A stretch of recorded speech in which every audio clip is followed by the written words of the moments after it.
Bismillah ar-Rahman ar-Rahim. In the name of God, the most beneficent, the most merciful. All thanks and praise is due to God. We seek God's help and forgiveness. We seek refuge in God from the evil within ourselves and the consequences of our evil deeds. Whoever God guides will never be led astray, and whoever God allows to go astray will never find guidance. I bear witness there is no God but God, alone without any partners, and I bear witness that Muhammad is God's servant and God's messenger. You who believe, be mindful of God, as is God's due, and make sure you devote yourselves to God to your dying moment. Quran chapter 3, verse 102. Assalamu alaikum, sisters. Inviting you to take a deep breath as I do the same. When I was approached with this opportunity to deliver the khutbah today, almost instantly I knew my topic because it's been an area of struggle for me. Humility is a high value for me, and I hope to embody it in every part of my being. However, I have one more important value, and that is to be my best, to do my best, and be empowered to have a huge positive difference. And somehow I felt tension between these two values. How can I be great at being me and at the same time be humble? Growing up, I constantly heard the virtues of humility. God loves the humble-minded. Seek help in patience and prayer, and truly it is hard, save for the humble-minded. Chapter 2, verse 45. As part of our daily prayers, we prostrate in humility with our heads touching the ground, bowing like that to no one else but the Lord of the world. I was told that modesty, another expression of humility, is the real jewel or mako of a Muslim woman. All glory is to God. All goodness is from God. God is almighty, all-knowing, most merciful, and the King of the universe and beyond. Thank you, Allah, for your infinite blessings, as you are the ultimate source for all and the ultimate refuge for all. Knowing God the Almighty in this way, and knowing that He deserves all credit and glory as my Creator, is in itself a blessing. Feeling connected to my Creator has enriched my life beyond I can articulate. However, along with these beautiful messages and connections to God, I also internalize what it means to be humble. I'm going to read a couple of statements. If they resonate with you, you can nod or raise your hand or just silently, see if it applies to you. When someone compliments you, it feels like a lie. They must be saying it to be nice. I'm not deserving of this compliment. When someone calls upon you to lead something like the khutbah, you find yourself hesitating. Who am I? What do I know? There's so much more to know. When you dream of something that feels impossible, like representing your district or state as an elected officer, or speaking at the UN, or having the perfect balance between home life, career, and your relationship with God, you feel undeserving to have it all. Somehow unequipped. You secretly fear being powerful and gifted because that might make you arrogant. Or worse, it might give you the responsibility to actually do something with that, right? What if I succeed and it gets to my head? Better to stay humble and not take the responsibility. You find it hard to share your gifts, your strengths, your passions out of fear that others might judge you as being boastful or arrogant. You justify playing small. That is because that is what a good, humble-minded Muslim does. You ignore or resist your own power, your own gifts, because acknowledging your worth and potential somehow feels out of sync with your spiritual goals.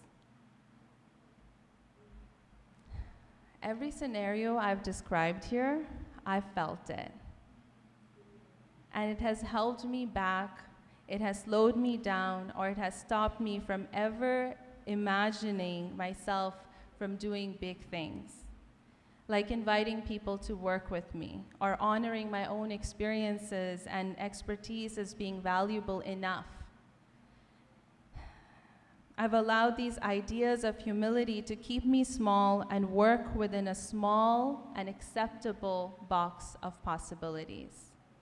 I am humble. I'm not powerful. For a long time, to me, being humble meant I'm not worthy of praise, and it is wrong of me to even think of myself as being gifted. But is that what being humble really means? Humility and arrogance are the two extremes of the same spectrum. Iblis, Satan, is the ultimate example of arrogance. He refused to bow down to Prophet Adam, not because he was bent on disobeying God or didn't love God. He refused to bow down because he thought he was better than Adam. Chapter 7, verse 12, and God said, "What has kept thee from prostrating thyself when I commanded thee?" Answered Iblis, "I'm better than he. Thou hast created me out of fire, whereas him thou hast created out of clay." He refused because it would hurt his pride, and his pride was greater than his love for God, and that is arrogance. Thus, the bad pride we are warned against is the feeling of superiority to any of God's creations, let alone to think we know better than the all-knowing, almighty Lord. According to a hadith, the Prophet, peace and blessings be upon him, said, "No one who has the weight of a seed of arrogance in his heart will enter paradise." Someone said, "But a man loves to have beautiful clothes and shoes." The Prophet replied, "Verily, Allah is beautiful and loves beauty." Arrogance means rejecting the truth and looking down on people. The truth is, I'm afraid. I'm afraid of letting even an iota of bad pride, arrogance enter my heart. And so I'd rather play it small, feel my insignificance, and rather than risk having that bad pride enter. But did God really create me to be insignificant? I don't think so, at least not now. You see, humility is recognizing that there is always someone better than you, more learned than you, more faster than you, more beautiful than you, more loving than you, more courageous than you. Whatever that quality or trait is that you consider to be your best part, there is someone else out there who is better than you in that very same regard. We all have weaknesses, we all have shortcomings, and acknowledging this is the humility. Another way of understanding humility is that being humble does not mean thinking less of yourself. I'm bad, I'm weak, I'm imperfect, I'm unworthy, etc. Instead, being humble means thinking of yourself less. How can you use your greatest gifts, your best quality in service to others? How can you do more to help someone. This way you become the conduit, and your gifts, talents, strengths, wealth, love, whatever else,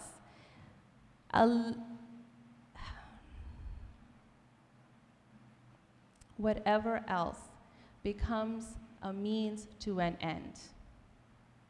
All the while recognizing that the ones you're thinking of are actually more important than you. You're striving to support others, not to flaunt your importance. Even better than these two ways is a third way of approaching humility. And this is the one that changed my life.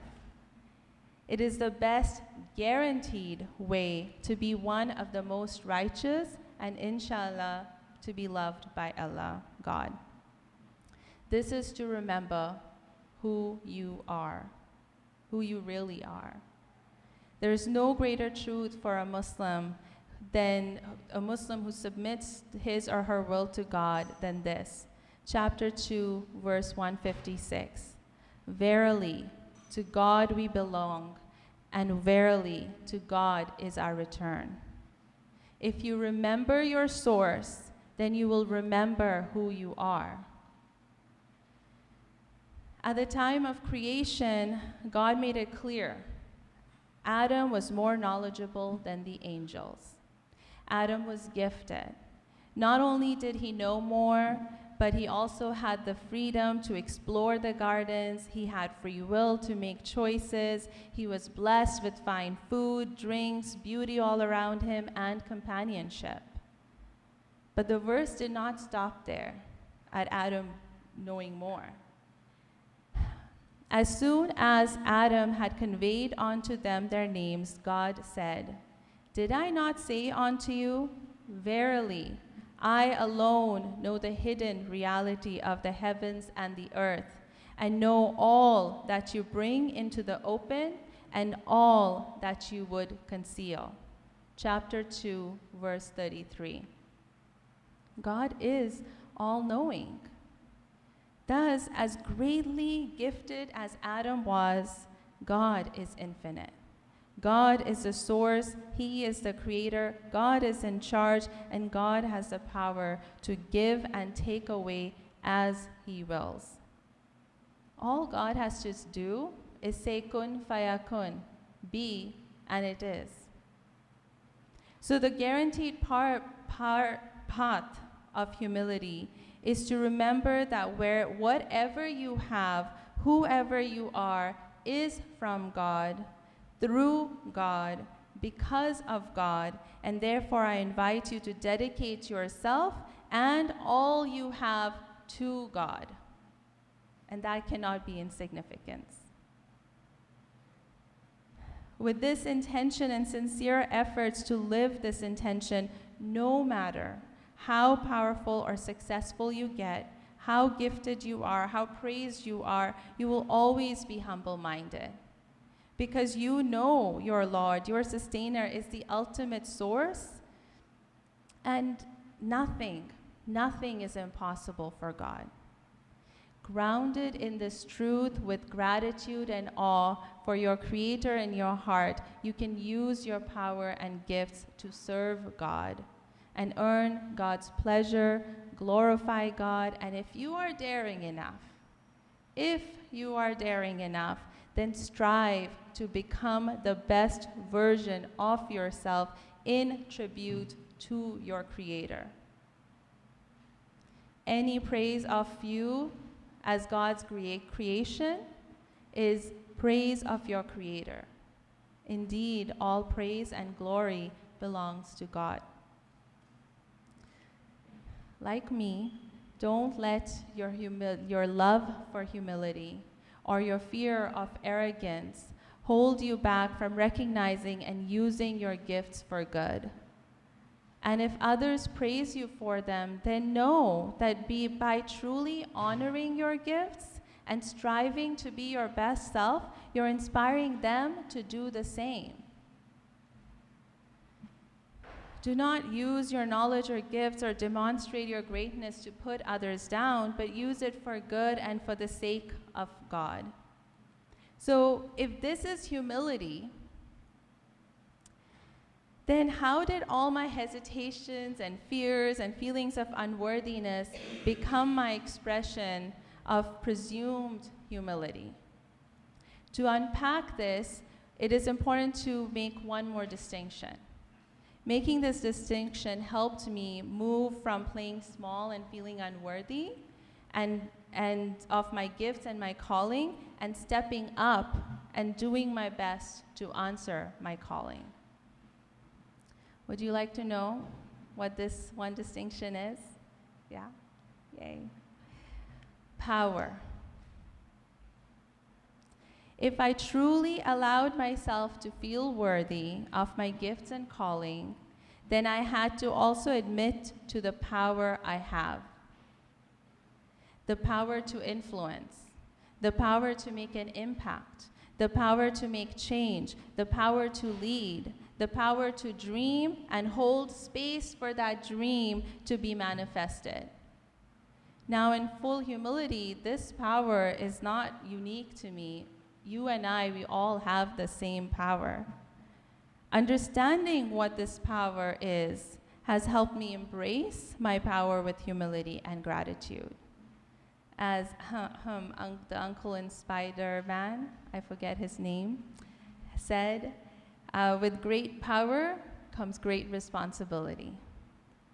If not the power of superheroes who can, shoot the spider string from their hands or fly or uproot trees with their bare hands, what then is the power that you and I possess?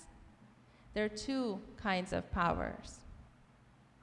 The first power that God has given us and we are held 100% accountable for is our power to choose. Free will. We choose our decisions, our careers, who to marry, how to respond to challenges, how to receive our blessings, how to interact with others, what to eat, where. The choices are endless. Perhaps one of the biggest choices we make is when to push through and when to step back. Ultimately, we choose our intentions and our efforts, and this is power. And with great power comes great responsibility. When Prophet Muhammad, peace be upon him, received his first revelation in Cave Hira, he was shaken up to the core. He didn't know what to do or think. He was shivering and scared. He was chosen to be the final messenger, and yet by default of the system that God has created, he had every right to say, no, I will not be. In fact, he did say no. When Angel Gabriel asked him to read, he said, I cannot. And he had good justification for it. He literally did not know how to read or write. But then, after rushing home, being comforted by his wife, Hazrat Khateejah, and eventually calming down, he connected to his faith. He committed to serving his Lord, who he was just barely getting to know. And he said yes. He was humble enough to say yes to his Lord and obey God. God knows what he knows not, what we know not. He was humble enough to risk his life and do the thing that scared him, because his love for God was greater than his fears. Did he feel ready to be the messenger of God, let alone the final messenger of God? Did he feel worthy? Did he have doubts? I'm sure he had doubts. He was human. He had no special powers, no personal wealth. He was no scholar, and yet he said yes. He submitted to the will of God. And because he chose to use his power for good, hundreds of years later, you and I are being inspired by his example today. And inshallah will continue for hundreds more. Similarly, you and I have fears. We have limitations. We have weaknesses. And there's always, always going to be more opportunity to learn, more scope to grow. But what will you choose now? What will you choose today with whatever you have, wherever you are, even when it feels like we have no choice? There is an earthquake, there is death in the family, illness, other challenges like war, famine. The truth is we still have a choice. We have the choice to turn bitter, angry, curse, blame, give up, or we have the choice to have hope, faith, and take the next step. We have the choice to love or to hate, to forgive or be resentful, to smile or frown, to hold on or to let go, to step back or step up. The choices are endless, and that is exactly what makes us so powerful. Yes, it is easier said than done. And yet, we have countless examples of people who have made both choices. We are responsible for our choices. How are you going to use your power to choose? Are you using it to be humbly your best self for the sake of God? Or are you using it to be safe? There is no judgment. There's no right or wrong. Because what might be totally right for me in my circumstances might be totally wrong for you in your circumstances. Beyond right or wrong, though, the better question is, are you using your power in ways that are expansive or in ways that are contractive? Are you making choices that make you feel better or make you feel worse? Come closer to God or get further away. The second type of power we all have is the power to impact. We each have gifts and have an impact. Nothing is in a vacuum. If you're alive, you have an impact, period. Your impact might be in your own family, like my mom. She has no big dream of changing the world. Her dream is to be with her family, to take care of us, to feed us, to love us, to be with us. But her impact is meaningful, life-changing, and nothing short of extraordinary. While she has impacted countless people, I'll only speak of her impact on me, just one person. She has impacted me by teaching me life skills and important lessons that have steered my life. She has impacted me by making me strong and have faith. She has taught me how to love, how to cook, how to share. And because of her loving support, I am able to answer my calling. Sure, in the title, she's just a housewife. But in all ways possible, she has used her power to impact, to help her family be stronger and be nourished. How devastated was our prophet, peace be upon him, when his uncle passed away? His uncle did not do anything to directly help him further his message. In fact, he didn't even accept Islam. Yet, his uncle was one of his strongest pillars of faith. Without him, he was weaker, more exposed to harm, and felt alone. And I'm sharing all this to say that some of us have the calling to impact the world as global leaders. Some of us have the calling to impact our families, our students, our clients, people in our smaller circles to thrive. And some of us impact others in unexpected ways that we will never know. Regardless of what your calling is, you have the power to make an impact. Still not convinced? You have the power to make an impact? Let's look at it from a different angle. If your colleague did not trust you, does that impact how you show up and how you work? If your spouse did not do his share or their share to contribute towards the family's well-being, does that impact the home environment and the relationships? If you did nothing at all and just sat down, watched TV, or in bed, for the whole day you did nothing, would that impact other people's moods or experiences who are around you? If the farmer refused to water the fields, would that impact the merchant whose livelihood depends on buying and selling the crops? And would that in turn impact what you and I eat? Yes, whether we do something or not, we have an impact. And this is how the power of choice and the power to make an impact are interwoven together. The choices you make have a direct correlation to the level of impact you have. Like it or not, you are powerful, and God has made you powerful. I say what I have said, may God forgive all of us.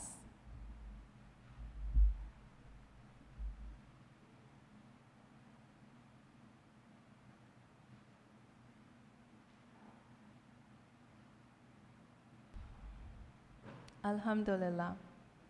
All praise and thanks are due to God alone.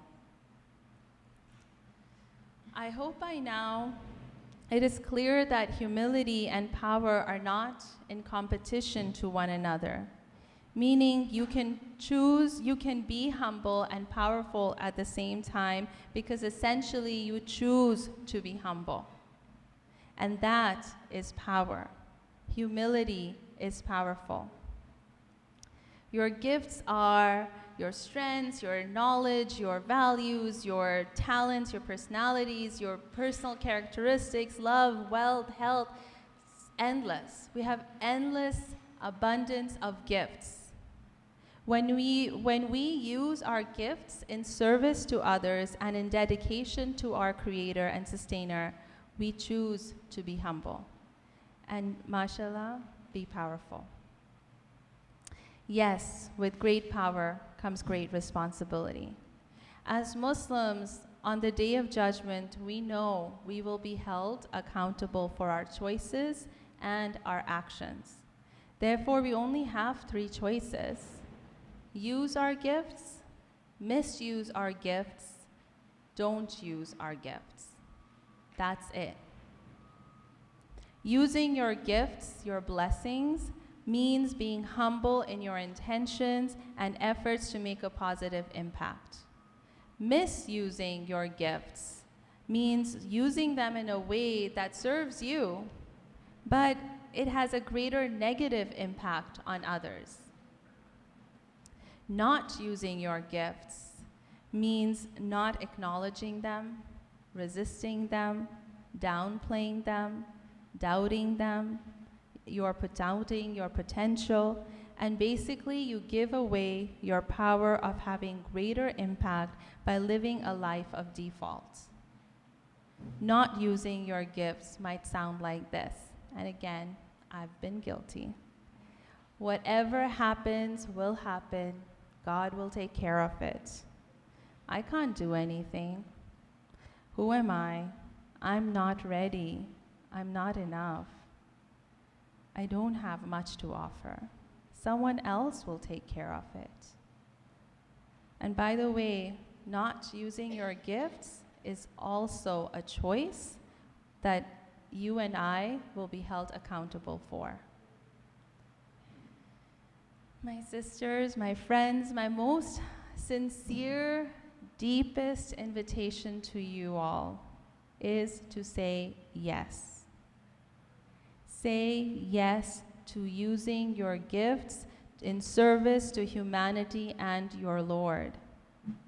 Say yes to using your power to positively impact and contribute in fulfilling ways. With all your imperfections and shortcomings, say yes to being used by God today, now, for God's work. You're perfect with all your weaknesses and imperfections because your God, your Creator, is perfect. God makes no mistakes. He hasn't made a mistake in making you. God knows what you know not. Say yes to dreaming more courageously and being in higher integrity. Say yes, my sisters. Say yes. Yay, I see some yeses. I need you to say yes. Your loved ones need you to say yes. Our ummah, our community needs you to say yes. The world needs us to say yes. It is my belief that we each have a calling in our hearts. Our calling is not big or small because of its scope or visibility, who is on TV, who has the mic. It is big because it stretches us to be better, stretches us to serve better, to do better, and to love better. Take deep breaths. Go ahead. As many deep breaths as you need to quiet your mind and then listen. Get curious. Tune in deeper and deeper. With another deep breath, listen to your heartbeat and what is underneath that heartbeat. There lies your calling. There lies your ultimate yes.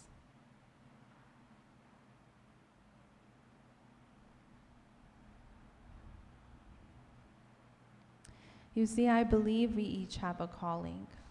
And each calling is like an important piece of the puzzle, and the puzzle is incomplete without your contribution. Each of us have a unique and essential role to play in making this world, our lives around us, a little better than we found it. We each have a unique combination of experiences, of strengths, of values, designed perfectly by our perfect God to help us be amazing. So say yes to being amazing. That calling deep in your heart is from God. God has created you with a purpose. And by answering the call, you can worship and serve your Lord in ways that no one else can. Do you want to worship Him in ways everybody does, or in ways no one else can? Granted, saying yes to your calling is scary. It may be intimidating, and it's not easy. I know it hasn't been for me. But you have the power to choose yes. Be powerful by saying yes. Think of a leader you greatly admire and bring to your attention the huge impact they have made because they said yes. There is no doubt about it. That leader, whoever you're thinking of, went through a lot of struggles, both internal and external. It couldn't have been easy. They must have had moments of wanting to give up, moments of feeling alone, disappointed, scared, rejected, angry, judged, frustrated. Yet they said yes, and they continued to say yes every step of the way. After every failure and every loss, say yes. After every success, say yes to continue. What is their yes worth to you? They may not even know you, and yet it has impacted you. What if they had chosen to misuse their gifts or not use them at all? Now think of someone who is close to you, someone who has helped you to grow and learn, or someone you just feel really loved by. Now imagine if they had said no. How big of a loss would that be to you? No matter what your circumstances are, what your gifts are, what your calling is, you have positively impacted someone, at least one. And I'm being very, I'm sure, multiple. But at least one person you have loved dearly, helped someone, held someone when they were low, caused someone to smile just by being present, gave hope to someone. How good does that feel? What is that worth to you? Is that a good way to use your power? I hope your answer is yes. And if so, I invite you to say yes to your higher calling, your highest calling. Because the experience of positively touching someone's life is just the first layer of goodness and potential your God has blessed you with. Just the first layer. For me, saying yes to life, saying yes to my calling, is saying yes to the impact that is mine to make. It is not a privilege to answer my calling if and when I feel ready or capable. It is my responsibility, and I've said yes to that responsibility. This is the truest power I have, to choose my yes, and I've chosen to say yes multiple times. To being fully in, to being used by God, to overcoming my fears and doubts every time they come up in service to my calling. Say yes to love, and say it again and again every time I have doubts creep in. Saying yes has been powerful because it has helped me feel closer to God. It has helped me push my own boundaries. I'm designing new programs. I'm inviting faith leaders to now work with me. I'm investing in myself and my business. I'm hosting transformational retreats. I'm showing up and having no idea of how I'm impacting people, but people are walking up to me and saying thank you. And I'm like, oh, yay. Okay, thank you.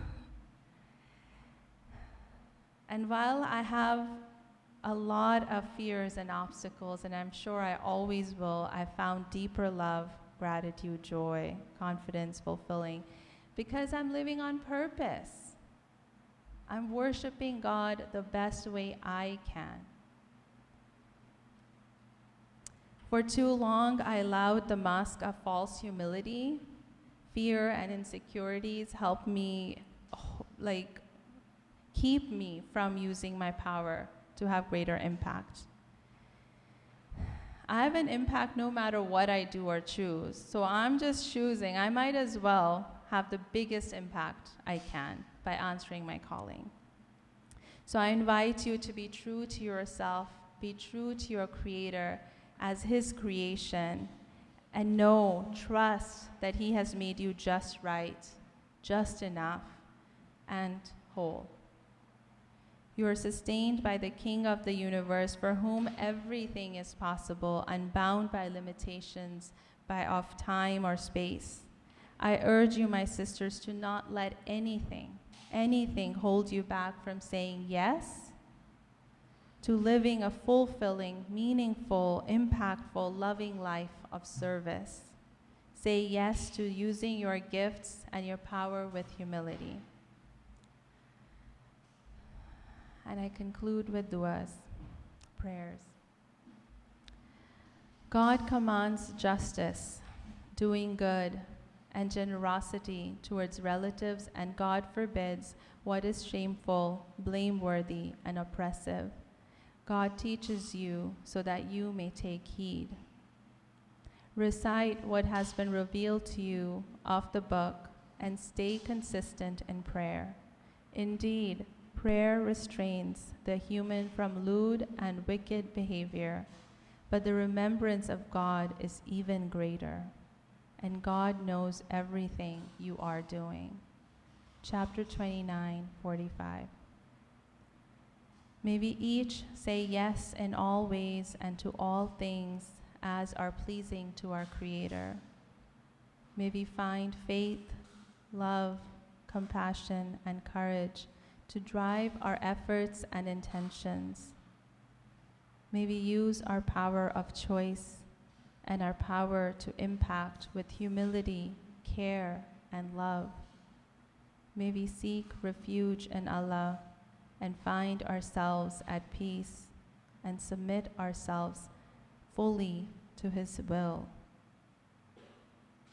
May we feel loved, deeply love, and love others deeply. Ameen. Time to perform prayer.